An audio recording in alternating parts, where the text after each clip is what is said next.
Boa noite, sejam bem-vindos a mais um Conversas na Lua. Hoje com um convidado muito especial que conhece melhor que ninguém a China. Sinólogo e escritor, seguramente que é o homem em Portugal que melhor conhece a China. Bem-vindo, António Graça de Abreu. Boa noite, muito obrigado pela introdução. Não sei se serei o português que melhor conhece a China, mas a China não me é alheia. Há muitos anos, há 41 anos, que estou ligado àquele país. Não é? Qual é a apresentação que se pode fazer de si, para quem não o conhece, além de ser professor universitário, além de ser historiador, além de ser poeta, o que é que se pode dizer mais de António Graça de Abreu? Quer dizer, o que é que eu posso dizer de mim próprio? Não é fácil falarmos de nós próprios, não é? Sim, eu sou um português que um dia, em 1977, portanto, já lá vão de facto 41 anos, foi parar a Pequim, portanto, na altura convidado pelo Departamento de Relações Internacionais do Partido Comunista da China para trabalhar nas edições de Pequim em línguas estrangeiras. Portanto, fui trabalhar e também como professor. Também estive durante 4 anos a ensinar português a chineses. Isto através do PCP-ML. São histórias que agora se podem contar, não há nenhum problema em contar estas histórias.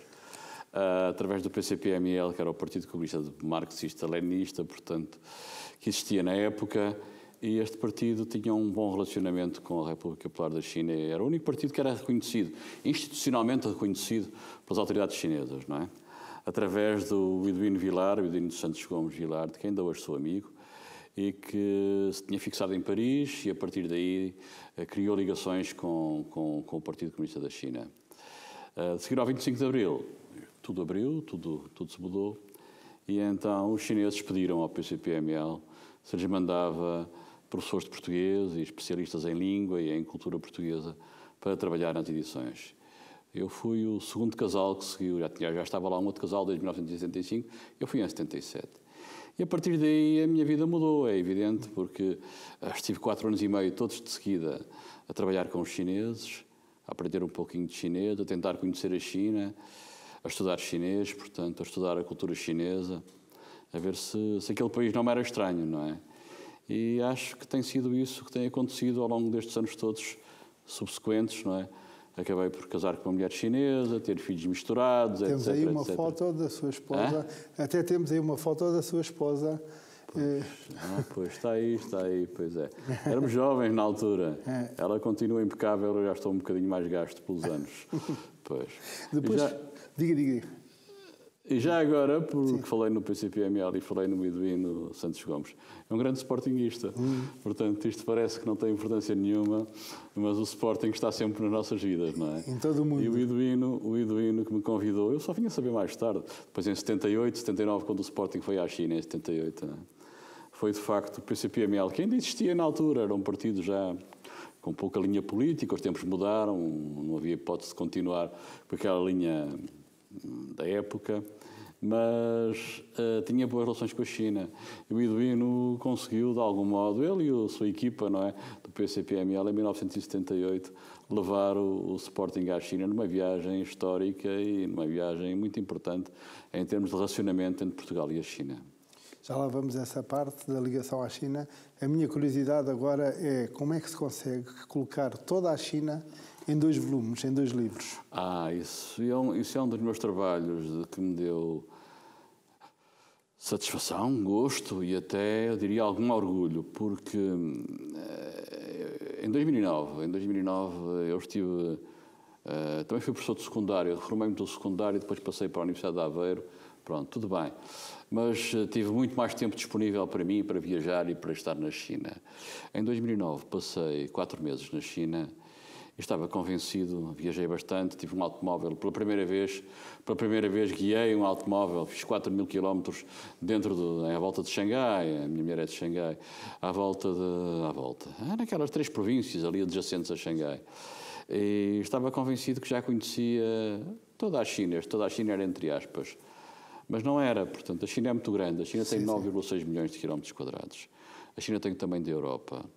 e sabemos sempre pouco sobre aquele país, mesmo quando pensamos que já sabemos muito. E então, a partir de 2009, eu vou escrever sobre toda a China, sobre todos os lugares da China, mas tenho que passar cá mais uns tempos e tenho que desbravar este país. E, uma vez mais, lá nos interiores, mais recônditos. E foi isso que eu fiz em 2013 e em 2014. Portanto, passei sozinho, viajei muito tempo, fui até outra vez ao Tibete Oriental, fui a Ningxia, fui à Mongólia Interior, fui à Manchúria, fui a lugares que eu não conhecia muito bem. E depois escrevi sobre tudo isso. São 2 volumes, que chamam-se Toda a China. São as minhas viagens, de facto, por todas as 23 províncias da China, mais as 5 regiões autónomas, os municípios centrais, são 4, mais Macau, Hong Kong e Taiwan. Portanto, são minhas viagens por todo o mundo chinês, todo o Império Chinês, e hoje República Popular da China, mais Hong Kong, Macau e Taiwan. São 2 livrinhos que me dão muita satisfação ter feito, porque é uma recolha da minha sensibilidade ao longo das viagens e das aventuras também, porque ao fim e ao cabo também um livro de viagem é sempre um livro de aventuras, não é? E de nós próprios, à descoberta de nós próprios e à descoberta dos lugares. E foi isso que eu fiz. Depois os livros foram editados em 2014 pela Guerra e Paz, portanto, os 2 volumes, e dão-me um certo orgulho ter viajado por todo o país, e ter escrito sobre todos os lugares da China, não é? Temos aí uma foto, por exemplo, na muralha. Pois, essa foto que aparece aí, essa foto é do ano passado, em Tiananmen, é aquela praça Tiananmen e outra na Grande Muralha da China, não é? Exato. São fotografias mais ou menos recentes, porque eu tenho continuado a viajar muito pela China, felizmente.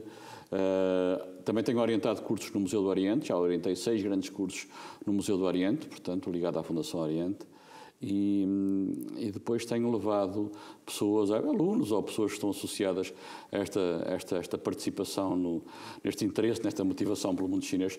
Tenho levado pessoas à China e tenho conseguido, acho eu, metê-las dentro daquele país, e em viagens de 15 dias, muitas vezes, não é muito mais do que isso, mas dá para sentirmos o respirar do mundo chinês, não é? E isso é uma coisa que me ajuda a viver, diria eu. Passando, mas isso ajuda-me a viver, não é? É verdade que o português que melhor conhece a China, o sinólogo mais consagrado em Portugal, dos últimos 30, 40 anos? Eu não sei, não posso falar assim de mim próprio, não é? Mas, infelizmente, somos um país, apesar de Macau, eu tenho todo o respeito pelas pessoas que estão em Macau e que viveram em Macau, com certeza, mas apesar de Macau, temos poucos especialistas em assuntos chineses, que falam chinês ou que leiam chinês, somos muito poucos.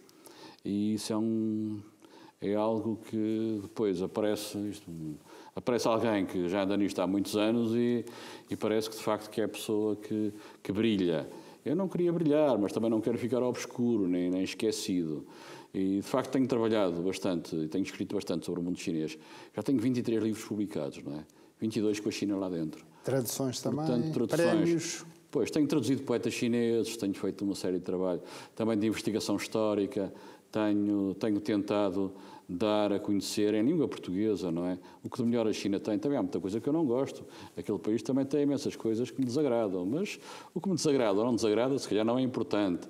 Isso eu costumo dizer, é um problema interno da República Popular da China e dos chineses, não é? Eles que o resolvam. Eu, quanto muito, estou atento, estou tentando sempre fruir o que de bom a China tem e transmitir isso do que melhor a China tem. A parte cultural e histórica interessa-me sempre muito, não é? Sem dúvida. Antes da China, na sua vida, é incontornável que está o Sporting. Sócio do Sporting há muitos anos. Nós até temos aqui um cartão de sócio que conseguimos. Inclusive, sei que há 40 anos atrás esteve ligado à viagem do Sporting à China. Seguramente que existirão aí muitas histórias para contar. Pois, eu nasci no Porto. Eu nasci no Porto, portanto, por acaso. Porque o meu pai é de Sintra e a minha mãe é de Lisboa. Viveram 25 anos no Porto e eu nasci no Porto. Nunca falei à moda do Porto, com pais cá do Sul. Mas gosto do Porto, gosto da cidade e gosto das pessoas do Porto. Não gosto do futebol com o Porto, isso é outra história, mas isso é natural. Porque o meu pai, nos anos 30, o meu pai foi atleta do Sporting. E eu nasci praticamente na casa que tínhamos no Porto. Tínhamos diplomas e medalhas espalhadas pelas paredes do Sporting. Isto em 1950, 50 e poucos, não é? O meu pai pertencia a uma espécie era o Solar dos Leões, chamava-se assim, no Porto, portanto, no Porto. O Solar dos Leões, os Leões do Porto. É um género de núcleo agora. Era o núcleo sportinguista do Porto, chamava-se Solar dos Leões na época. E o meu pai, portanto, eu sempre vi o Sporting e comecei também a ver o Sporting jogar futebol a partir da cidade do Porto. Porque esse grupo do Solar dos Leões organizava excursões, portanto, para irmos ver os jogos a Guimarães, a Braga. Eu era pequenino, muito pequenino, e lembro-me, nunca mais esqueci, lembro-me de um jogo entre o Sporting e o Vitória de Guimarães, que empatámos 1-1, com uma grande exibição do Carlos Gomes. Ainda jogava ao Travassos, portanto, são memórias, estou velho, é evidente, são memórias do passado, mas são memórias de que eu tenho ainda muito prazer em recordá-las, porque ver jogar o Travassos, ver jogar o Carlos Gomes, portanto, no campo da Amorosa, era assim que se chamava, o campo do campo, na altura era um campo pelado ainda. Isto em 1950 e poucos, não é? Eu ia com o meu pai, com o grupinho lá do Solar dos Leões, os sportinguistas do Porto, portanto, meu pai não era do Porto, mas eles eram todos do Porto.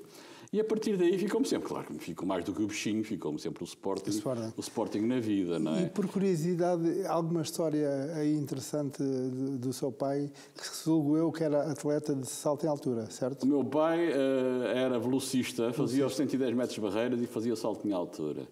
E o meu pai tinha muito orgulho nisso e foi campeão nacional nos anos 30, naquele tempo glorioso do Salazar Carreira, portanto, que era o senhor que apareceu nessa altura a tomar conta do atletismo, depois mais tarde foi o Muniz Pereira, não é? Certo.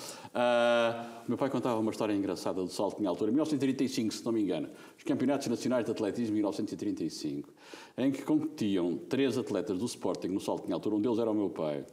E depois competiam 14 ou 15 atletas do Benfica. E as pessoas do Sporting, mas como é que estes senhores todos, que não passam do 1,5 m, não saltam mais que 1,5 m, aparecem aqui a competir, davam 6 saltos cada um, portanto, aquilo era assim. E não passavam de 1,5 m. Do Sporting iam a 1,75 m, eram melhores, não é? Ganhavam. Mas eles faziam isso só para desgastar os sportinguistas. Tinham que esperar horas e horas a vê-los para saltar e a tirar a fasquia pelo ar, só para desgastar os do Sporting e a ver se eles não conseguiam saltar 1,75 m, não eram campeões nacionais. Portanto, era a cultura benfiquista da época e não só da época. Que ainda se mantém. Sim, senhor. E, entretanto, voltando à China... Agora deixa-me dizer mais uma coisa ainda em relação ao facto de eu estar, enfim, de ser sportinguista desde pequenino, certo. Não há dúvida, não é? Eu estive na inauguração do Estádio Alvalade, do velho Estádio Alvalade, em 1956, num comboio especial. Organizou-se um comboio especial, partiu de São Bento, não é? Ainda era daqueles que fumegavam à frente, aquelas locomotivas antigas, não é? E viemos num comboio especial à inauguração eu e o meu pai, portanto, em 1956. E depois, em 2003, também estive na inauguração do novo Alvalade, e aí já não foi com o meu pai, foi com os meus filhos. Temos exatamente aí as imagens. Aí está os bilhetes, cabeceira norte, o bilhete que guardei religiosamente, quer o da inauguração em 1956, quer o da inauguração do novo Alvalade em 2003, portanto. 50 escudos ainda, que era dinheiro. Como? O bilhete de entrada, 50 escudos, ainda era muito dinheiro. Não era barato. Não era barato. Mas as pessoas sacrificavam-se pelo Sporting, não é? Não era todos os dias que tínhamos um estádio. Na altura era um brinquinho, era o melhor que havia, não é? Enquanto que o Benfica tinha lá o Pátio do Bugalho, era uma coisinha lá no... O Benfica, quando criou o Estádio da Luz, aquilo era uma coisinha pequenina, só depois é que fizeram a terceira anela, não tinha comparação com o Alvalade da época. O Alvalade era muito melhor que o Estádio do Benfica, na época, portanto. Pois, entretanto, voltemos à China. Esteve na viagem do Sporting à China e teve até um episódio curioso, que foi ter o privilégio de acompanhar a equipa. Pois, o Sporting vai à China em 1978, ainda não havia relações diplomáticas e era importante, porque a seguir ao 25 de Abril, logicamente, Portugal abriu ao mundo e também a China. A China ficou com muitos problemas em relação a Portugal nessa altura, porque a influência do Partido Comunista de Álvaro Cunhal era muito forte em Portugal. Era uma questão política E os chineses estavam um bocado receosos que o Partido Comunista pró-soviético, porque na altura a política chinesa tinha dois inimigos principais, que eram o imperialismo americano e o social-imperialismo russo, era assim que chamavam. E se Portugal caísse na esfera do social-imperialismo russo, esteve quase a cair, os chineses ficavam muito preocupados. Por isso foram protelando as negociações. Até que em 78, as negociações, portanto, em 78 o Sporting vai à China, já por também iniciativa, como eu falei há bocadinho, do PCP-ML e do Iduino, também sportinguista, que leva o Sporting à China, não é? E uma das razões porque vão à China é para abrir, para diluir melhor essa tendência, para possibilitar o relacionamento das relações diplomáticas. Eu estava em Pequim na altura, estava sozinho, portanto sozinho, em Pequim praticamente sozinho, não é? Estava em Pequim e tive a sorte de acompanhar, é lógico, era o Sporting, caramba, pá. Era uma coisa que... única. Sporting na China em 78, não é? Com o Manuel Fernandes, com o Inácio, com o Laranjeira, com o Arthur, com o Jordão, que foi de canadianas, tinha partido uma perna na altura. Sim. Enfim, foi uma alegria enorme. E não me esqueço que no segundo jogo, no Estádio dos Operários em Pequim, com 100 mil pessoas em Pequim, no Estádio dos Operários, uma coisa espantosa. No segundo jogo, eu pedi ao João Roça na altura se me deixava vir com os jogadores para o Hotel Pequim. Então vim no autocarro com os jogadores. Foi uma coisa... Eu na altura também tinha 30 anos, não é? Foi uma alegria imensa. Fazer o trajeto não era muito longo, entre o Estádio dos Operários, 3 ou 4 quilómetros, e o Hotel Pequim, onde os jogadores estavam alojados, não é? E vir com eles. Foi um dos momentos altos da minha vida, porque no meio da equipa do Sport, o Sport tinha acabado de ganhar a Taça de Portugal e o campeonato, portanto, ainda por cima tinha sido um ano glorioso. O João Rocha estava animadíssimo com a equipa. Era uma comitiva muito grande, eram 41 pessoas nessa viagem. O Sporting foi recebido em Pequim, em 78, por um senhor chamado Chen Xiliang, que era um velho marechal da longa marcha, tinha feito a longa marcha, e que pertencia ao Politburo do Comitê Central do Partido Comunista da China, e era um homem muito importante em termos militares na China. Foi essa pessoa que recebeu o Sporting. E o Chen Xiliang, no banquete que ofereceu ao João Rocha, depois eles contaram isso, depois estiveram no banquete, eu não estive nesse banquete, ele contou que o Chen Xiliang disse, é que temos aqui um problema entre Portugal e a China em relação às relações diplomáticas. Em 1972, o Sporting vai em 78, em 1972 veio cá o Nixon e o Kissinger. E então, para olear a viagem, porque eles também queriam relações diplomáticas com a China, os Estados Unidos da América, para olear a viagem trouxeram uma equipa de ping-pong. E o Chen Xiliang disse, mas a bolinha de ping-pong é muito pequenina, trouxeram uma bolinha pequenina. Ainda não estabelecemos relações diplomáticas com os Estados Unidos. A bolinha é muito pequenina. Vocês vieram com a equipa de futebol, a bola é maior. É uma bola bastante maior. Por isso... Vamos avançar, vamos jogar o que temos a jogar, vocês trouxeram uma bola grande. Está tudo a andar. E, de facto, em fevereiro de 1979, só em fevereiro de 1979, é que tivemos as relações diplomáticas entre Portugal e a China. Portanto, o Sporting está metido neste jogo, não só pelo futebol em si, portanto, jogaram em Pequim, ganharam 2-0 à seleção de Pequim, empataram 0-0 com a seleção da China, e depois foram para Kunming, uma cidadezinha no sul, depois ainda foram a Macau, como agora também foi. Agora voltaram à China e estiveram em Macau. Pena não terem entrado pela grande China dentro, mas isso, ok, tudo bem. Mas de qualquer modo, eu tive o privilégio, que é um privilégio, não é? De estar em Pequim na altura. Éramos 4 ou 5 portugueses em Pequim, não havia mais ninguém naquela terra. E ter estado no Estádio dos Operários e de ver o Sporting jogar em Pequim foi uma das alegrias da minha vida. E também de acompanhar os jogadores na viagem de autocarro até ao Hotel Pequim. Hoje a cultura chinesa está mais introduzida na Europa? Sente isso? Não, há estudos sinológicos sérios já há muitos anos que há estudos de sinologia, portanto, estudos chineses em várias universidades, na Alemanha, em França, são 20, 30 universidades com estudos chineses. Nos Estados Unidos são mais de 100 universidades que têm estudos chineses. Mesmo em Portugal também já vai havendo. Não ponho em causa, nem discuto a qualidade, mas pelo menos tenta-se fazer alguma coisa. Porque a China faz parte do mundo, gostemos ou não gostemos, não é? Mas há uma parte sempre que interessa a toda a gente, que é o confucionismo, é o taoísmo, é o budismo. Portanto, temos as filosofias chinesas, temos o pensamento chinês e temos também o relacionamento histórico que é importante, que é a própria história do país, não é?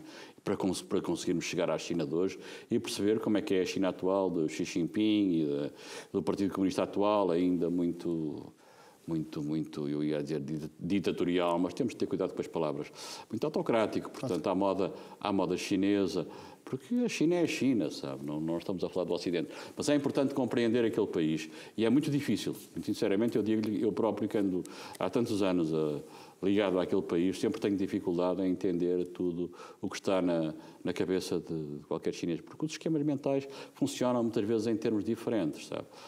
Os chineses não têm noção, por exemplo, de pecado. A ver, começa logo por aí. Não há pecado original, nem pecados veniais, portanto, não é uma civilização judaico-cristã, portanto, é uma civilização de opostos e contraditórios, com o taoísmo, com o yin, com o yang, portanto, toda a maneira de pensar, toda a maneira de viver é diferente da nossa, não é? Mas é um fascínio, aí está também a descoberta daquele mundo que nos pode levar até, sabe Deus onde, não é? Sobretudo, eu costumo dizer, conhecermos a nós próprios, conhecermos melhor o mundo. Tem alguma influência a China na sua escrita? Por exemplo, neste livro que agora é reeditado, A Cor das Cerejeiras, foi beber alguma coisa à cultura chinesa? Eu tenho 8 livros publicados meus de poesia, minha própria poesia. Não questiono se a poesia tem qualidade ou não, porque não me compete. Mas em tudo aquilo que eu vou escrevendo, há sempre uma grande influência, uma pancada, diria eu, uma pancada chinesa muito forte.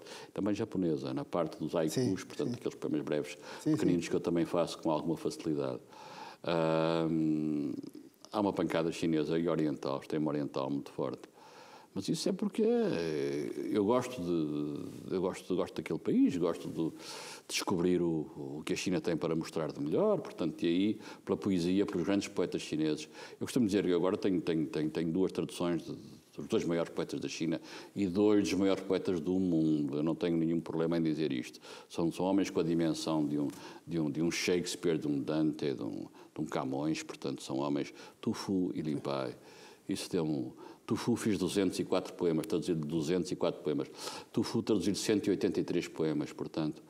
Foram muito trabalhos difícil. De muitos anos, em que eu tentei dar qualidade poética na língua portuguesa, tentando perceber o original chinês, o que não é fácil, é muito complicado perceber os originais chineses. Porque eu sei um bocadinho de chinês, mas também não sou genial, então tenho que me socorrer de imensas coisas quando traduzo poesia chinesa, não é? Traduções noutras línguas, os dicionários, que passo a vida a mexer em dicionários também. A minha própria mulher também, que me ajuda, também tenho um chinês que trabalha comigo, portanto, para tentar fazer as coisas bem feitas, não é? Mas depois o resultado final, se tem qualidade em português, na língua de chegada, portanto, os poemas, eu fico satisfeito porque ainda mais ninguém traduziu estes grandes poetas da China em língua portuguesa. É preciso. Que haja mais traduções e haja mais trabalho de poetas ou outra coisa qualquer. Ainda há muito trabalho por fazer neste relacionamento cultural luso-chinês. E foi premiado por traduções também. E por falar em língua chinesa, estou curioso e seguramente os nossos telespectadores também estão curiosos de saber como é que se diz, por exemplo, Cristiano Ronaldo em pois, isso é uma curiosidade. Pois, eu tenho ido à China, agora tenho ido ultimamente, não é? Tenho ido muitas vezes à China e costumo levar uma bandeira portuguesa, portanto, eu vou mais ou menos como tour guide, sou responsável pelo grupo, eu não sou guia turístico, com todo respeito por guias turísticos, com certeza, mas normalmente faço as funções de tour guide. Então levo uma bandeirinha portuguesa pequenina ou maior. Agora tenho levado umas bandeiras maiores de Portugal. E às vezes perguntam-me, chamas Guaxá, que país é esse? Não é? Não sabem o país, não é? Que país é esse? Eu digo, Putao Ya é Portugal em chinês, não é? Putao Ya, as pessoas ficam, às vezes nem conhecem, não sabem o que é. Depois eu digo, Putao Ya, Tsai, Otso, Nampiar, Xipanhá, Faguó. Ao lado de Portugal fica a Espanha, fica a França, fica não sei o quê. Puta, eu já ouvi falar. Depois sei Luo. Cristiano Ronaldo. Sei Luo. Cristiano Ronaldo. Sei é a letra E, em chinês é A, B, Sei. ou ABC, portanto, sei. C é a abreviatura de Cristiano. E depois, Luonaldo. Eles não dizem o R. Como não dizem o R, vão a Ronaldo, transformam o R em L e fica Sei Luo. E então o Cristiano Ronaldo em chinês diz Sei Luo. Muito bem. Então, quando chegamos ao Sei Luo, então já estão a perceber de onde é que eu venho. Conhecem melhor o Cristiano Ronaldo que o próprio país Portugal, é isso que me está a dizer? Pois, Portugal conhecem muito mal. A não ser quando se fala em Macau, mas Macau aí é outra história. Porque durante muitos anos os chineses, nos meus tempos gloriosos de Pequim há 40 anos atrás, eles nem sabiam bem o que era Macau. Pensavam que Macau era um bairro de Hong Kong. Quando eu falava com os chineses sobre Macau, pensavam que era um bairro de Hong Kong. Depois houve a transição, houve a reintegração de Hong Kong na República Popular da China, em 97, e depois, em 99, a reintegração de Macau. E aí falou-se de Macau. Mas os portugueses eram vistos como os colonialistas que tinham ocupado um pedaço do território chinês. Sim. Portanto, essa por aí, se a gente vai por esse caminho de Macau, é melhor não falar. É difícil. Ficamos com... Portanto, é melhor falar em futebol, portanto, ou no Sporting, ou no Cristiano Ronaldo. Portanto, e a gente diz que o Cristiano Ronaldo, já tenho dito isso, não é? Foi formado na minha equipa, no meu Sporting, portanto, é um rapazinho que vem daí, não é? Xinjiang, diz-lhe alguma coisa? Xinjiang. Xinjiang? Não. Como é que se pode dizer, como é que nos podemos despedir ou dizer obrigado em chinês? Em chinês, Zaiqian. Zaiqian, é isso? Zaiqian. Muito bem. Zaiqian, até à vista. Até à vista. Zai é até e Qian é até ver. Até mais ver. Portanto, Zaiqian. Portanto, isto de cumprimentar em chinês e despedir não é fácil, seguramente. Isso é fácil, é Ni Hao. Ni Hao, que é cumprimentar. Ni Hao. Ni é você, Hao é bom ou mau, como está? Você bem? É tudo bem, portanto, Ni Hao. Ni Hao. Se quiser mais complicado, pode dizer Ni Shenti Hao Ma. Sua saúde está bem, está tudo bem. Ni Shenti Hao Ma. E quando é para despedir? Quando se vão separar e têm que se despedir um do outro, como é que... Zaiqian. Zaiqian. Só. Se quiser, amanhã, Mintianqian, até amanhã. Muito bem. Zaiqian. Isso. Não é? Há muita coisa. Isso agora não vais para a lição de chinês. Mas é difícil aprender ou não? Falar não é muito complicado, embora tenha o problema dos tons, sabe? Os chineses têm 4 tons. Portanto, a mesma sílaba, nós podemos dizer ma, tom uniforme. Podemos dizer ma para cima, podemos dizer ma, desce e sobe. Ou podemos tom para baixo, ma. Portanto, tem quatro tons, o chinês. E cada um destes mas tem significado diferente. Um é mãe, outro é cavalo, outro é cânhamo, enfim, não interessa ir por aí. Portanto, o chinês aí é complicado de acertarmos nos tons. Mas a língua é relativamente simples. Agora, escrever os caracteres e memorizá-los é que é difícil. Por isso, os miúdos na China escrevem, vão para a escola, fazem cópias. 500 caracteres. O mesmo caractere repetem-no 500 vezes. No dia seguinte, mais 500, mais 500, mais 500, mais 500. Vão escrevendo e dizendo, portanto, os próprios caracteres. Estamos a terminar o programa, isto passou no instante. Foi um prazer, muito obrigado por ter vindo. Paulo, muito gosto. Nós, telespectadores, agradecemos a presença e prometemos voltar com outro convidado na próxima semana. Até à próxima semana. Fique connosco na Sporting TV, claro. Obrigado por ter ficado connosco.